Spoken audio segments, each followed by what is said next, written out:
Hello, everybody, and welcome to my Autumn Equinox Masterclass.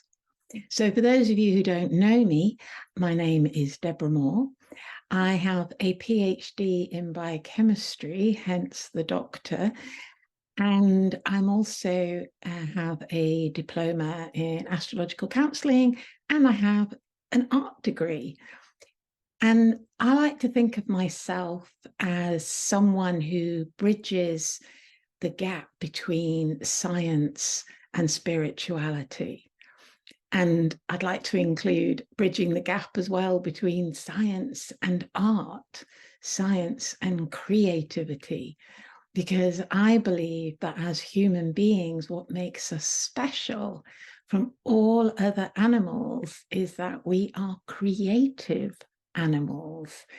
And I read a piece of research not long ago that a guy did in the late 60s. His name was Professor George Hand, and he was asked by NASA to test their employees for their creative abilities. So he devised this test and decided to give it to 5-year-olds. And he discovered that 98% of 5-year-olds are creative geniuses. But when he applied it to a group of adults, only 2% were creative geniuses. So my mission is to help everyone release their creative genius, to free it, to let it blossom and be the creative and geniuses that we were meant to be. So in a way, that's what all my presentations are about. And today we're going to go through a bit of astrology and a bit of epigenetics and see how they both apply to freeing our creative genius. So I'm going to share my screen. So I've called this presentation Epi-Genetics and Astrology, Transform Your Life. So let's start with self-sabotage. We all do it. But we each do it differently, and we may do it in more than one way. So commonly we do it through our health. We don't eat what we should, or we don't take the exercise that we should. We can do it through our work, where we constantly set ourselves up to fail, maybe because actually we're frightened of being promoted. We do it in our relationships because somewhere in the past we didn't have good relationships. And we also do it through our own relaxation and self-care, in that we're not able to let go and relax. And it is our subconscious way of staying safe. That's all it's trying to do. It's trying to keep you safe. So what happens is we set a goal and then it doesn't happen. We do something that means that we don't complete it, or it just goes wrong, because somewhere in our past we learned that we might fail, so don't bother trying. Or maybe you're the sort of person who always chooses the easy vanilla option, the one where you're not going to stand out from the crowd, the one that's safe, in order to avoid being disappointed. And self-sabotage can result in self-destructive behavior if it's really bad. Giving up, feeling just really, really low, feeling isolated, just can't be bothered to try. It can give us very limiting beliefs about ourselves, or even we can just lose everything. And maybe in the past it was because you learned that you're too small or too weak or too stupid or too ugly. And they all basically come under that umbrella of being unlovable, don't they? But there is no blame. It's no one's fault. But it is our responsibility to set ourselves free. No one else can do that for us. Now, we've been told, and we believe somewhere, that we create our own reality. So how does that work? So I want you to imagine for a moment that you are free. If you want, you can just close your eyes. And just the first thing that comes to your mind that gives you that feeling of being free. So in your mind's eye, what are you doing? How are you feeling? What are you thinking? And how do you feel about yourself? Now, I'm going to move on from here, but it's a useful exercise for you to go back to and practice. So how do we get from that place of self-sabotage to creating the reality that you really want, the one that you desire, your heartfelt desire? Well, I believe that it's through self-awareness. And for me, the quickest and fastest way to self-awareness is through astrology. And also, I believe that we need to understand the process of epigenetics. And for me, astrology and epigenetics go hand in hand. So let's start with the astrology. So all astrology is based on a star map. So this is a unique map of the moment of birth. So this is my star map. And basically it shows the constellations of stars, what we think of as the zodiac, around our solar system. And then these are symbols here are the planets in our solar system. And it shows exactly where they were at the moment that I was born. And it shows that all these constellations were above the horizon and all these were below the horizon at the moment that I was born.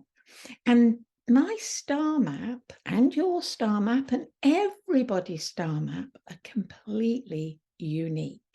They are as unique as your fingerprint. I think the only people who might have the same star map might be conjoined twins.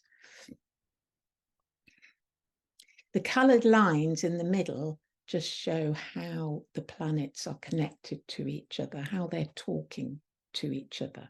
But we won't go into that today.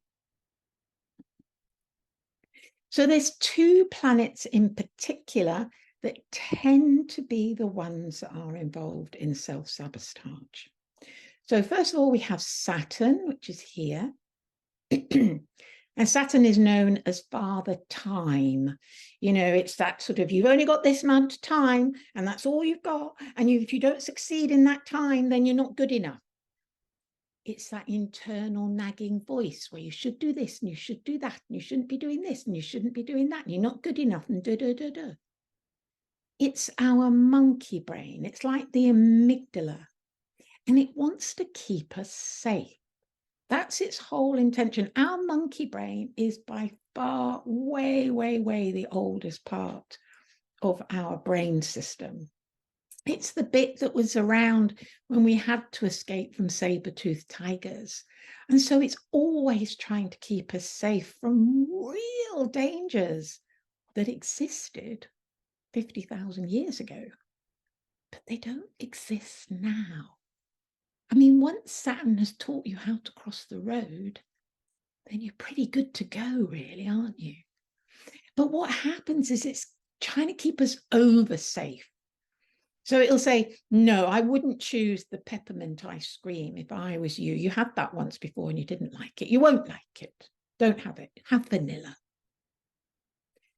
And it will keep doing that until we learn how to use it to take self-responsibility, to take responsibility for our own safety. Pluto, this one over here, is known as the god of the underworld. It's the one that pulls us down into that experience of hell. It's also divine will, and it can be brutal. You know, when we've all got Saturn and Pluto in our charts. They're with us all the time. We can't escape them. And at some point, we've all had to deal with them. And Pluto can be brutal because it's trying to wake us up. It's trying to say, listen, why do you keep doing things that are against natural law? Why do you keep doing things that are self-destructive? And it will slap us around the face pretty hard until one day we wake up and go, okay, divine will. Thy will, not my will, be done. So we're going to come back to the astrology shortly. But first, we're going to then go through epigenetics. So what this means, it's the study of changes in organisms caused by the modification of gene expression, not the alteration of the genetic code itself. So, you know, we've heard about genetic modification, you know, GMO. That's where the genes are actually changed around and manipulated, taken out, others put in. Epi-Genetics, the genes are not moved, they're not taken out, they're not even damaged as such. They are modified. They're basically shut on or off. They are switched on or off. And a lot of this work was done by Dr. Bruce Lipton, who you may well have heard of. He's very popular in YouTube, etc., and in spiritual circles. And he is a biologist, he's a lecturer and an author, and he bridges science and spirit. And he did a lot of the pioneering research in stem cells and epigenetics. Now, stem cells have got themselves a bit of a bad name, you know, with unborn fetuses and things. Basically, we've all got stem cells in us all the time. What it means is they're the brand new cells that our body produces, which then develop into a bone cell or a muscle cell or a brain cell. That's all that stem cell means. It's just that originally they were taken from unborn fetuses, but we've all got stem cells in us all the time. So gene expression. Our genes obviously dictate, you know, what color hair we've got, what color eyes we've got, you know, how tall we are and stuff like that. But they also dictate our emotions, our behaviors, and therefore our outcomes.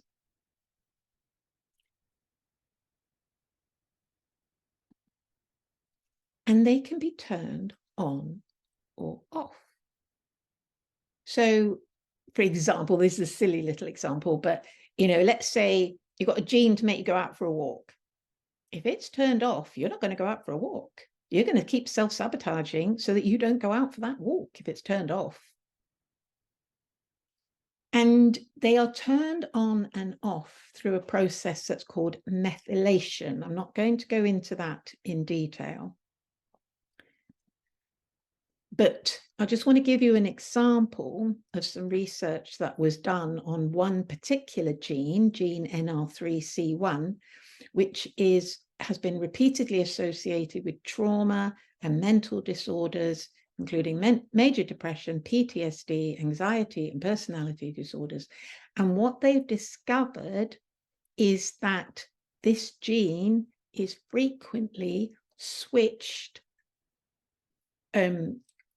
off or on, I'm not sure which way actually, so that it actually keeps causing these problems. They're like a recurring problem. The gene can't help but express itself in this way. It is almost like it has been programmed to express itself in this way. Doesn't have to, but that is what has happened through past experience. And one of those past experiences, for example, is maternal stress.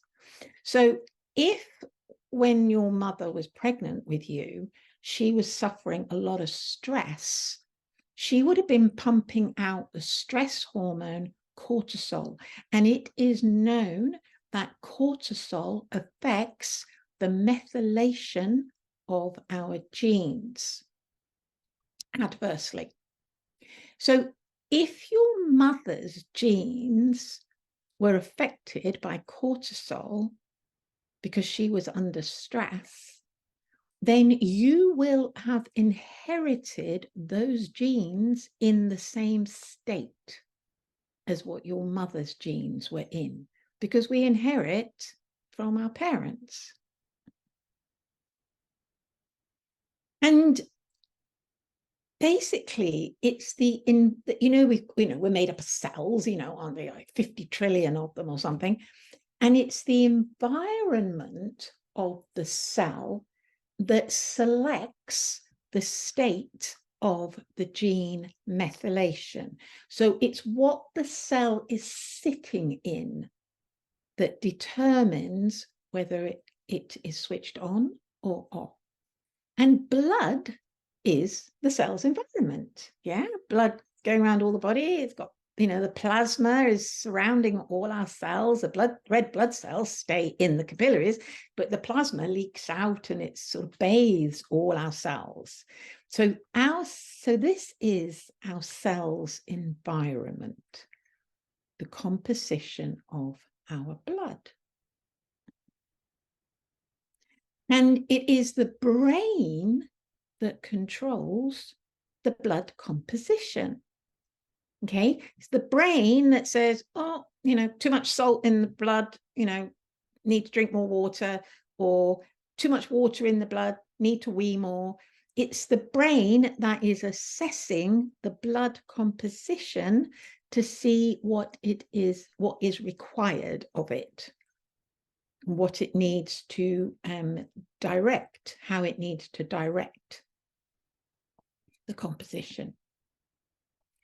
And it's our mind that controls the brain. So whatever our mind is doing will talk to the brain, and then the brain will talk to the blood composition. So we've got mind to brain, to blood, to cells, to the genes, to our behavior. So, we've heard that expression, haven't we? That we create our own reality. What our mind is doing creates our behavior, our reality. And it does it through this process. But the problem is that our mind is like an iceberg. You've probably come across this, where only 10% is conscious, is, the bit of the iceberg that's visible above the sea. Most of the iceberg is underneath the surface. We can't see it.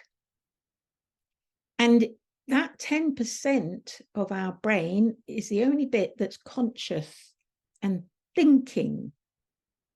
The rest of our brain is unconscious, and it's habitual. It works on habitual patterns.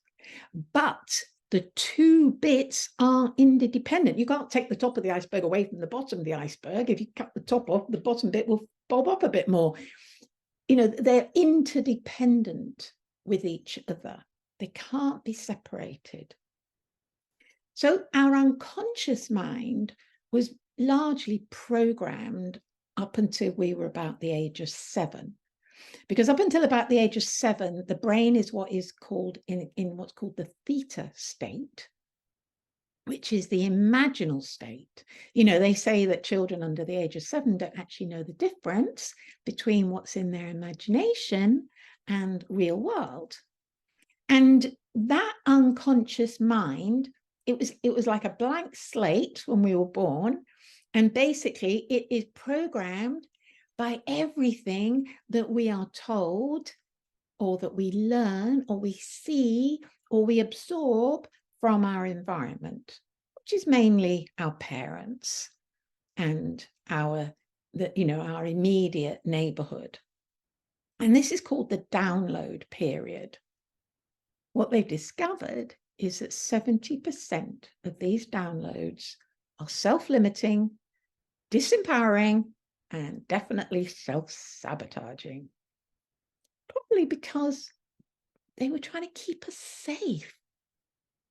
Or we observed our parents doing things and we thought, oh, that's the way to do it. Just go to work all day, every day, and live a very constricted life. Don't take risks.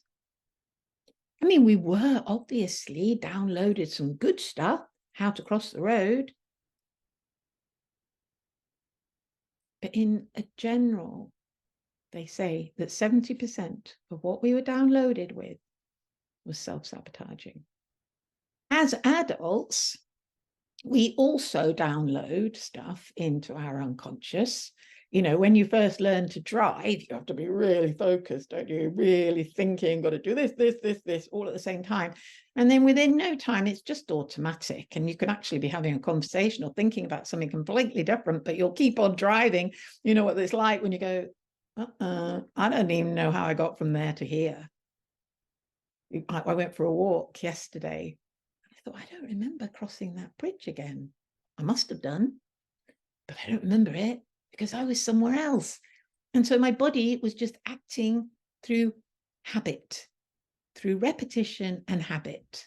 And it just did it on its own while my mind was somewhere else. And that is one of the challenges of our modern minds.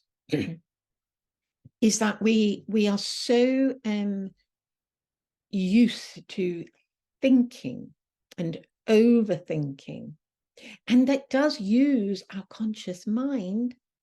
But while we are doing that, everything else that we are doing is just habit, is being controlled by our subconscious. We have no idea what we were doing. I had no idea I crossed that bridge yesterday. I mean, anything could have happened. I don't know. Because I was in my head. I was thinking. And if we want to be creative, which is also a conscious mind activity, but it doesn't work when we're thinking. If we are thinking, we are thinking. There is no room for anything else. Nothing else is going to happen while we are thinking. Everything else is on automatic pilot. Nothing new is going to happen. We're not going to come up with any new ideas because our thinking mind will just keep going round and round and round what it knows already. It will just keep processing what it already knows. But when we're not thinking, we can imagine. Now, we're probably the only animals that can imagine. And mostly as adults, we've been programmed out of imagining. You know, maybe you were a daydreamer at school and you were told to stop daydreaming. You know, we're not encouraged to imagine. Even in art lessons in school nowadays, they just have to copy the grandmasters. They're not asked to actually imagine something new. You know, just let something come out of your imagination. We're being, as humans, we are basically being deprogrammed from our creativity. And that's why, of course, we're losing our creative genius, because we're not being encouraged to imagine. You know, Einstein said that he never got anything new from his thinking mind. Everything came from his imaginal realm. And when we're in that imaginal state, our habitual mind will automatically go into gear to manifest what it is that we are imagining. So if you watch a small child playing, you could just give them some mud and some sticks and they'll imagine a story and they will play it out through the mud and sticks. They will, create little pots or people or whatever it is. It's like the imaginal realm is automatically channeled through the subconscious mind into reality through a practical action.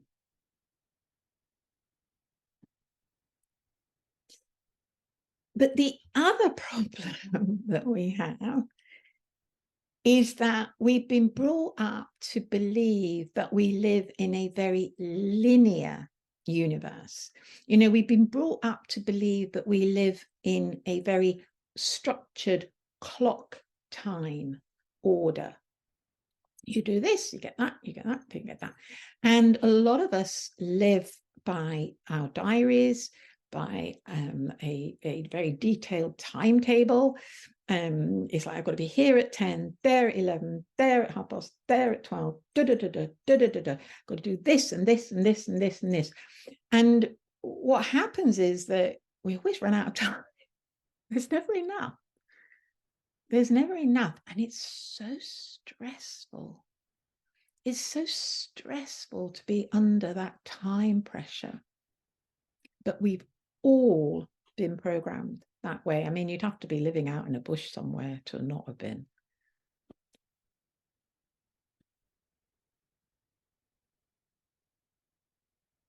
And, you just have to watch children. It's like, they're told that if they study, then there is a logical progression that they will do well and that they will succeed. So we know that if we do this, we'll get this. If we do that, we'll get that. And if we do this, we'll get that. It's like this linear progression. How often has it not worked like that? Yeah. The universe isn't as straightforward as that. It's not as black and white. In fact, time doesn't actually really exist. It's a purely human construct in order to make sure that the train timetables all work. We didn't even have universal time until 150 years ago. And what we've realized, particularly since Einstein, is that actually we live in a quantum field. It's multidimensional. It is not linear. It can go anywhere. And when we move into our imaginal realm, that's what we're accessing. I mean, some people might say we're accessing the Akashic records or whatever you want to call it. If we can move into our imagination, we can just allow our creativity to flow, then we move into infinite possibilities.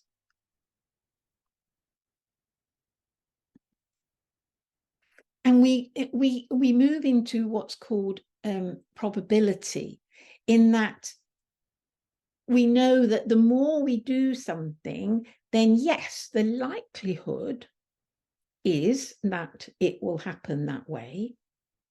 But if from starting from ground zero, there are infinite possibilities. If I want to walk to the shops and I stand outside, I could go anywhere.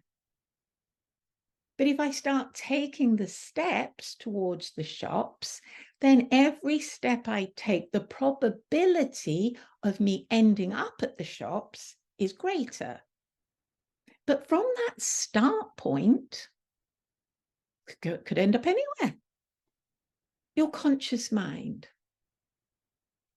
What are you thinking about? What are you imagining? Are you thinking about what you desire? Are you imagining what you desire? Or are you thinking about what you're afraid of?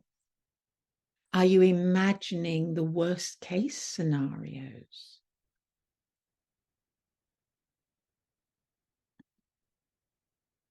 Because our mind can go either way. It can go, I'm only going to focus on what I want, on what I love, What gives me joy? Or it can go, no, I need to worry about this, and I need to worry about this, and I need to worry about that, and I need to worry about this, and then I need to worry about that before I can get what I want. And so our mind is saying to the brain, nice, nice, nice, nice, nice, good, good, good, lovely, lovely, lovely. Or it's saying to the brain, fear, fear, fear, fear, worry, worry, distress, be careful, watch out. Which way, which door are you choosing?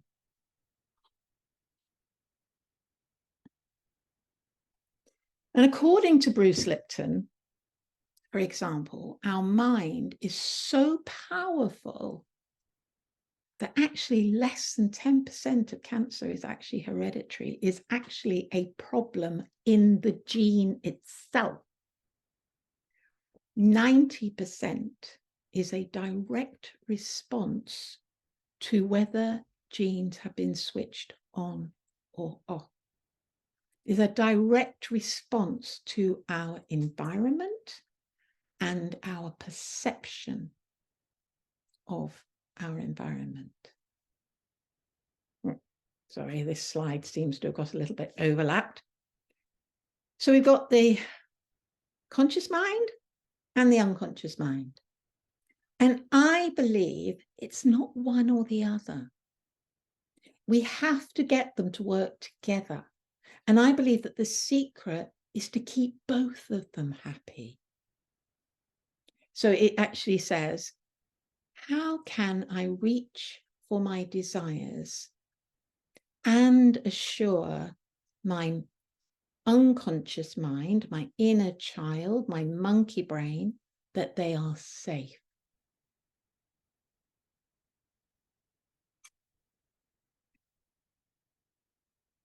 So, example, you go to the ice cream shop and you're like, oh, I really want to try that blue ice cream. Oh, I just really feel like I want to try it. And your monkey brain's going, no, you won't like it. You know, the parents like, you won't like it. And it'll just be a waste of money. We'll end up having to throw it away. So then you have to say, okay, so you do understand that you can have that, but you might end up having to throw it away because you might not like it. Okay, I'm willing to take that risk. And then you keep them both happy.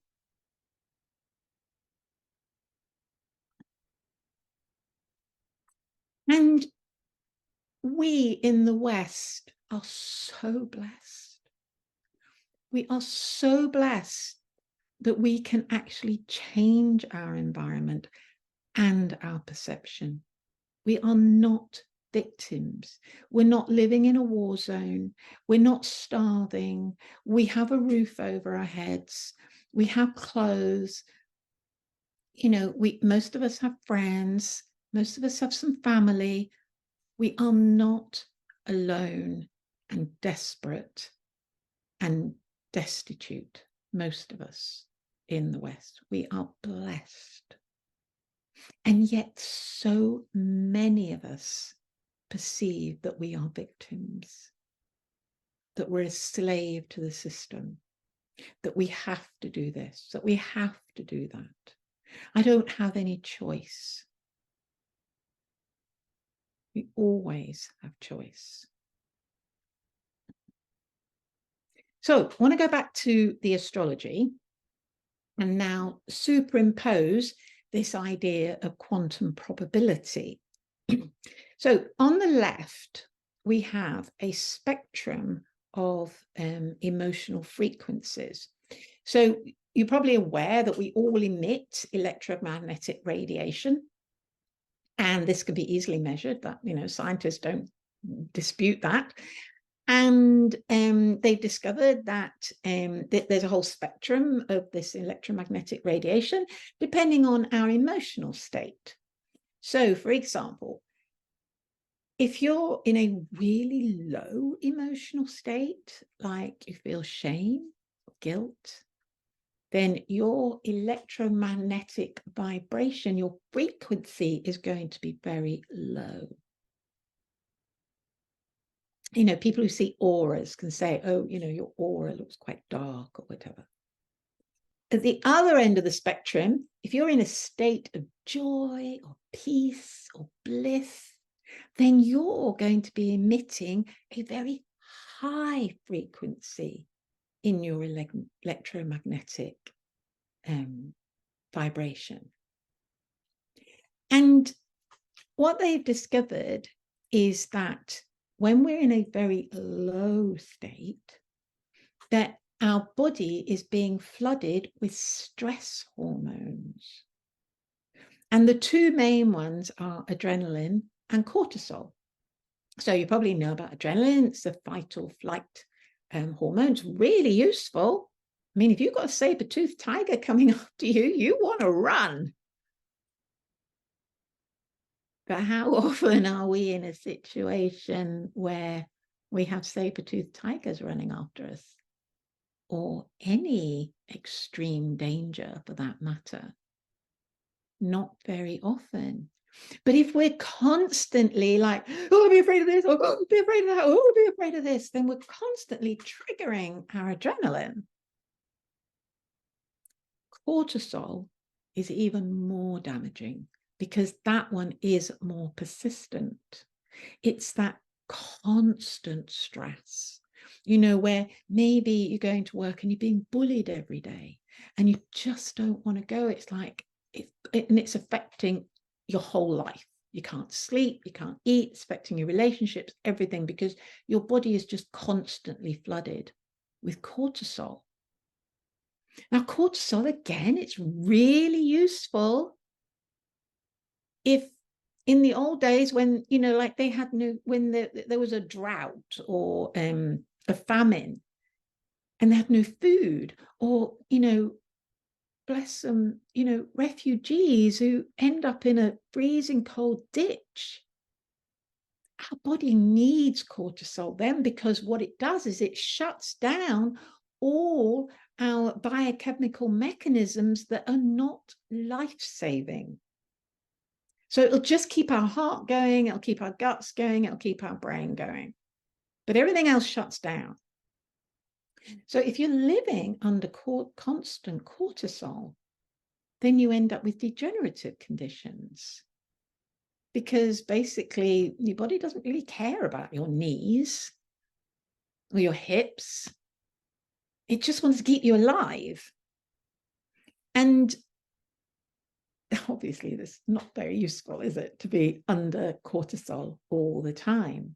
And we've already heard that, you know, if a mother is experiencing a lot of stress during her pregnancy and has this cortisol bombarding her system all the time, then her genes are going to be affected, and that will be passed down to the baby.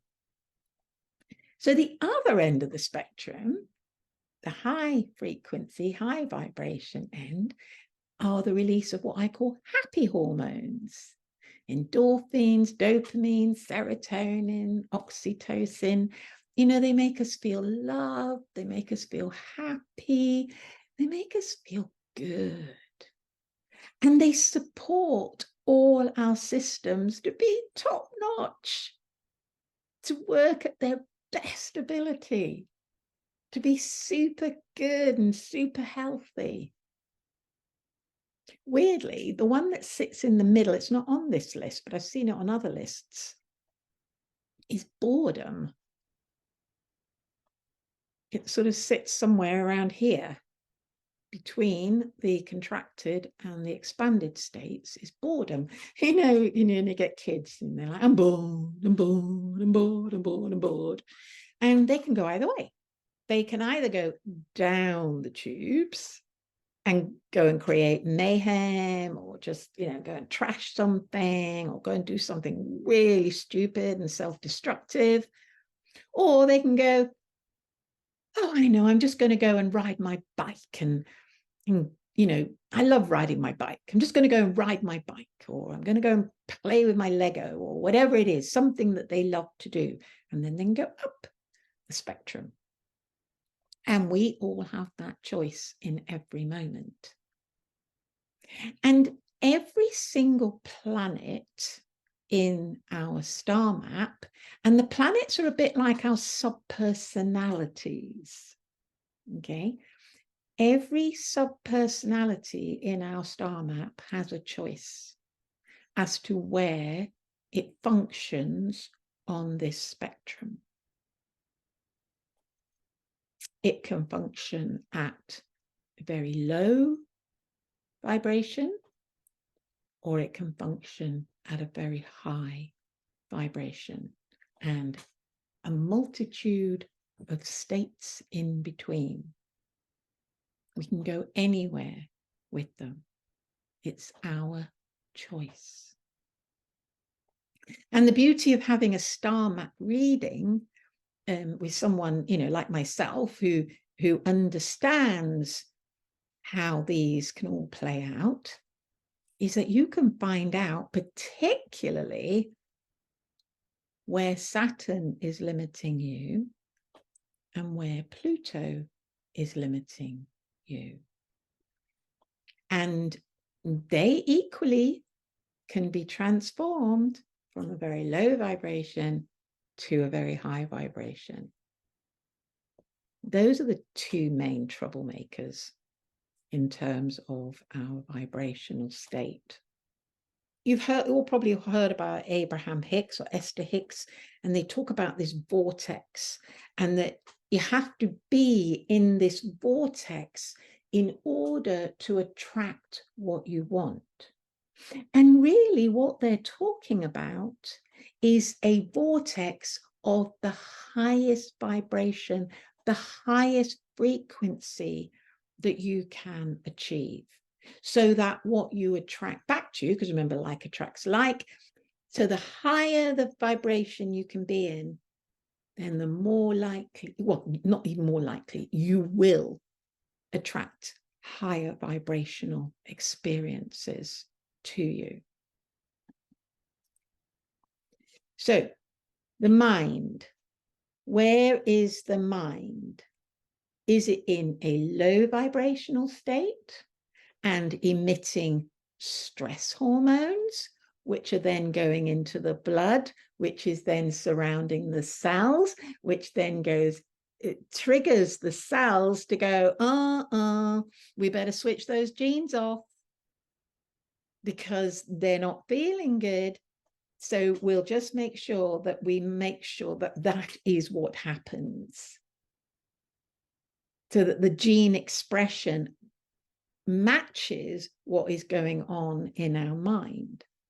Or the mind can go, no, I'm going to stay in a high vibrational state so that I release happy hormones into my blood, which are then flooding my cells, and they're telling the genes, it's fine, you can release yourself, you can be free, you can switch your cells on and express that happy state.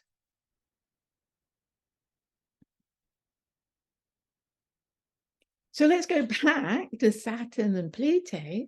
Saturn, at its very highest, is the best organizer, the best planner, and it's brilliant at looking after our physical health because Saturn represents our physical health. So we need to learn how to quieten our mind so that we go and we take that regular exercise and that we are careful with our nutrition.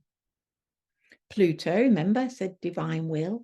It also needs a quiet mind so that we can listen to our intuition and what we're being asked. Divine will. So behavioral and lifestyle changes can positively affect our gene expression. Now, there's loads of them. There's many, many, many routes to raising what I call your quantum probability.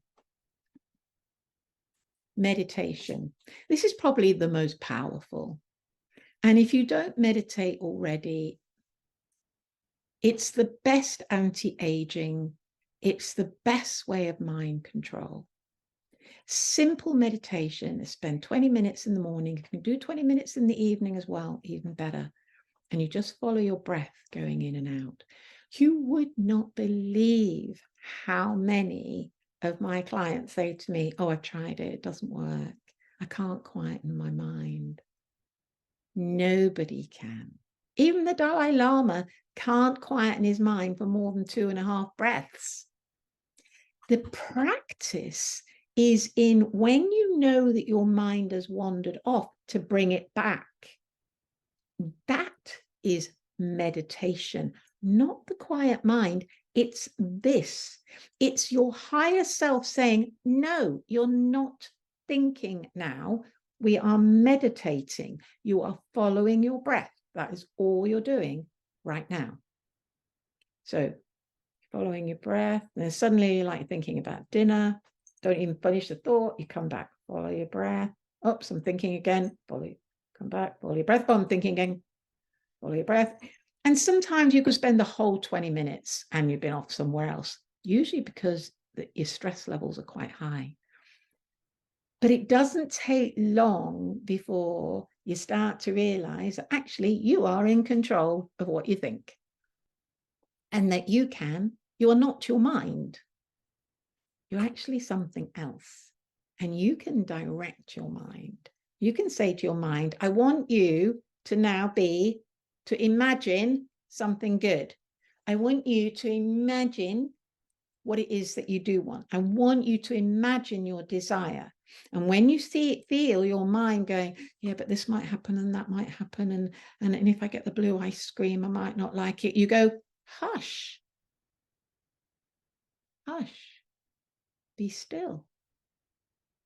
Because we're not our mind. We're not even our emotions, or we're not even our bodies. They are all under control of our higher self. That is the bit that's in charge.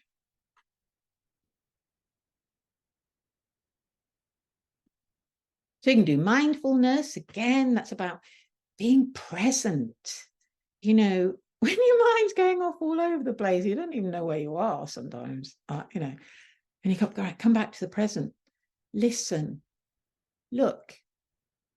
Yoga, coming back into our bodies is always good. You know, if I feel myself getting quite stressed, I'm like, okay, I just come back into my body. What am I feeling? I feel my feet on the floor. I feel my bum on the seat. Ooh, a bit tense. Just let them go. We come back into our bodies. It can take us away from our mind.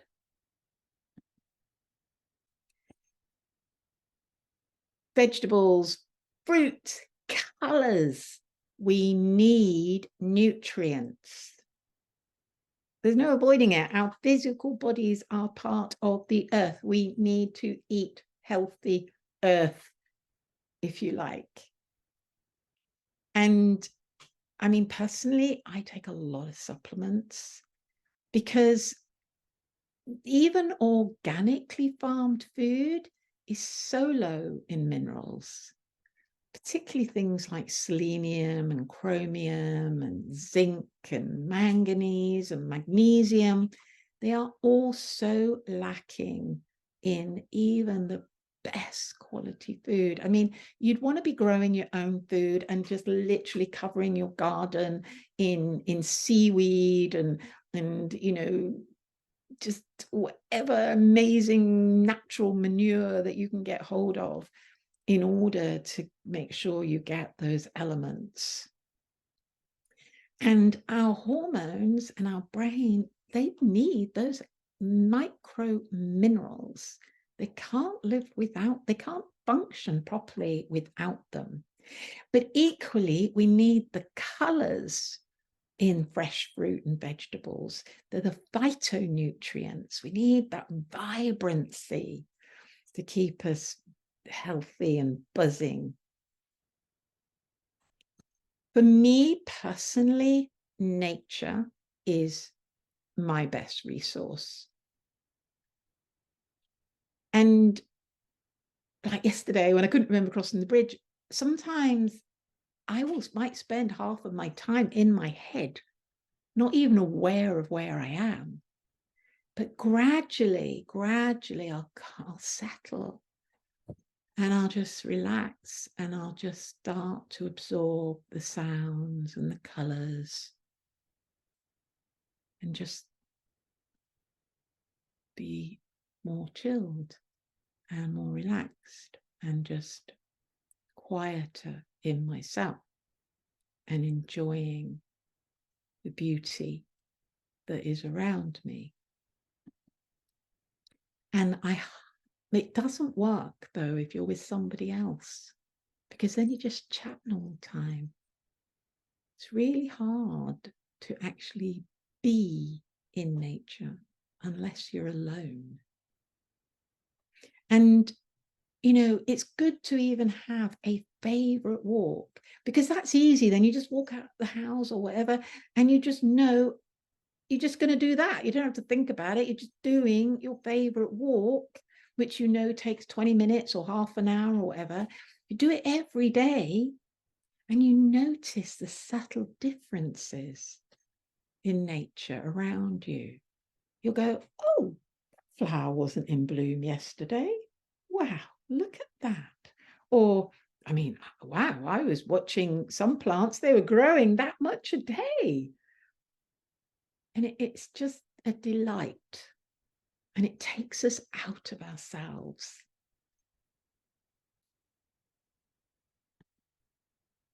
Helping others, that'll get you out of, help you out of yourself.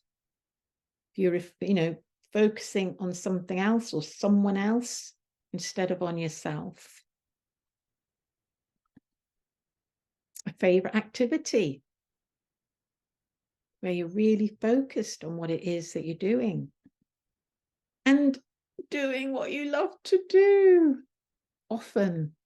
That's another beauty of star maps, because it's pretty easy to see what it is that people love to do in their star map. You wouldn't believe how many clients I have, and I go, especially things like around like acting or singing, and I go, oh wow, you look like you're really good at singing. And they go, well, yeah, I loved to do it as a kid. Don't do it anymore, just do it in the shower. You know, and it turns out they were really good. It's a bit like, you know, when you see on these TV performance shows and you get somebody who says, I've never sung in public before, I've only sung in the shower. And then this amazing voice comes out. You have to keep doing what we love to do. A pet, you know, just directing your attention to pet, and pets always love us unconditionally. And having adventures, taking risks, not being vanilla. You know, you're going to go and buy a new work suit or something, and you'd normally wear navy blue or black, and they've got a turquoise one, and you go, whoa. There's nothing in the workbook that says I can't wear a turquoise suit. I'm going to stand out. It's a bit, but it's not vanilla, and it will be fun, and it's a risk, and it isn't going to hurt me one little bit.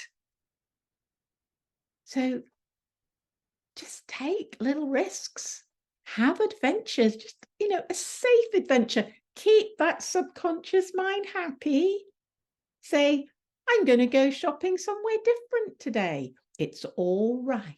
I won't be hurt there, and I can still get the same things that I always get, but I'm just going to go somewhere different. Oh, all right then. See, we have to keep talking to these bits, so keep reassuring them it's fine, you're okay. All right, then I'll help you. I'll help you get to the new shop, and we'll have a little adventure. You know, we've got to get these bits all working together and doing something different. Do some exercise every day.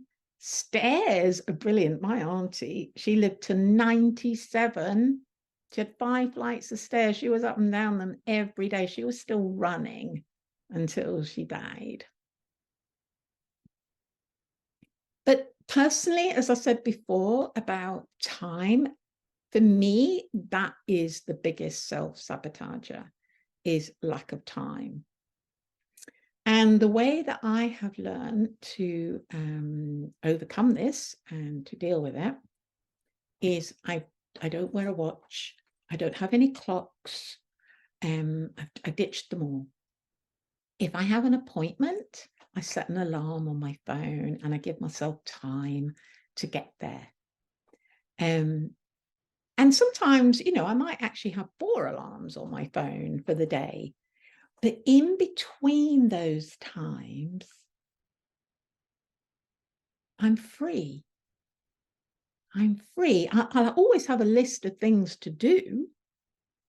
But within that space, I'm like, okay, so I've got these things to do.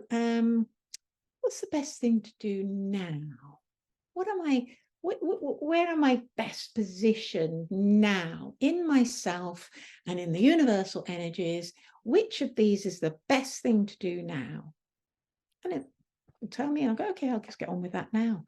And then time does these weird things. It's like something that I thought was going to take forever, I get done really quickly. Or something else that I just really love to do. It's really exciting. I love doing it. And just get completely lost. There is no way that there's no way it's possible to get into flow, that flow state, or to get into a creative zone if you forever look, oh shit, I've only got 5 minutes left. I haven't got time. I haven't got time to do this. You just can't. You have to let it go. You have to ditch time, clock time. I suggest practicing it for a weekend. That was how got me started about 25 years ago. I practiced for a whole weekend, no clocks, no watches, ate when I felt hungry, went to bed when I felt tired. And it was a revelation. I was like, wow, I don't actually have to live by clock time. And now I don't. Of course, you know, I do use my phone a lot. And that's how I do all my work, is on my phone. But when I look at my phone, you know, you've always got the big time, haven't you, across the top? I don't see the time. I see a number pattern. And it's usually like what they might call an angelic number, like 1221, or, you know, one of them is, you know, for a long time, it was the year of my birth. And you know, and I just see a pattern. If I need to know the time, I actually have to double check it and go 525. That's a pattern, 525. What does that actually mean in time? That means 25 minutes past 5. Okay, right. Okay, that's what the time is. Yeah, you just see patterns. You have to train your brain just to see patterns. But by far and away, the quickest, easiest way to boost your happy hormones is to smile, even if you don't feel like it. Because as soon as you do that, your brain goes, oh, she's happy. We'll kick in some happy hormones. And then you do feel like smiling. You do feel better. And the amazing thing is that we can switch from the low vibration stress hormones to high vibration happy hormones. We can do it in an instant. Doesn't take time. We can do it instantly. We can just go from there to there. We can just jump. We can quantum leap from one state to another. That brings me to the end of this presentation. Thank you so much for watching. Really appreciate it. And I help people raise their vibration using their star maps. I also teach astrology, and I help people even more intensely raise their vibration on retreats using play and fun. So if you feel that I could help you, please message me. That's my email address. Deborah Maw 57 @gmail.com. Thank you again.